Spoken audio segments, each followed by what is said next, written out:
भारत को सोने की चिड़िया कहा जाता था। यह बात तो सभी को पता है, लेकिन क्यों इसके बारे में शायद कम ही लोगों को पता होगा। अंग्रेजों ने भारत से इतना पैसा लूटा, जो आज अमेरिका की जीडीपी से भी 1.5 गुना रकम है। लेकिन अंग्रेजों से पहले भारतीय राजाओं के पास अकूत धन संपदा थी। अगर भारत सबसे अमीर राजा की बात की जाए, तो मुगल बादशाह अकबर इस मामले में कहीं आगे ठहरते हैं। अकबर ने व्यापार पर खास ध्यान दिया और उनके शासन में मुगल खजाना सबसे समृद्ध था।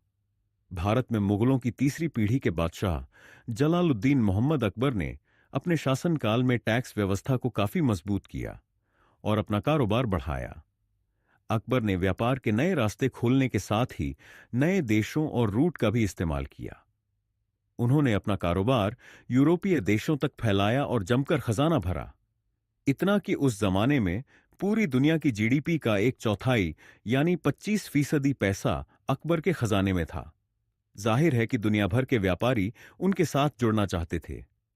बादशाह अकबर के शासनकाल में साल 1595 में उनके पास करीब 9 करोड़ रुपए की संपत्ति थी। यह पूरी दुनिया की जीडीपी का करीब 25% था। इसका मतलब है कि उस समय दुनिया की जीडीपी करीब 36 करोड़ रुपए रही होगी। अकबर के पास जमा कुल संपत्ति को आज के हिसाब से देखा जाए तो यह करीब 21 ट्रिलियन डॉलर होगी, जो अमेरिका की कुल जीडीपी के आसपास है।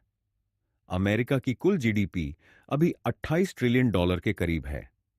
एबरडीन एशिया और मनी डॉट कॉम के अनुसार 16वीं शताब्दी में अकबर का सालाना राजस्व ब्रिटेन के कुल खजाने से भी कहीं ज्यादा था।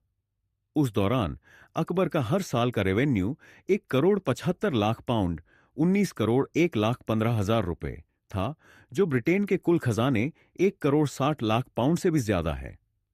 मुगल बादशाह के खजाने में दक्षिण एशिया की 90% संपत्ति थी।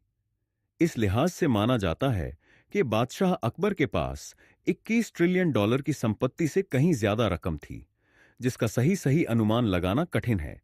इकोनॉमिस्ट और इतिहासकारों का मानना है कि अकबर के खजाने में सोने चांदी और रत्नों का अपार भंडार था।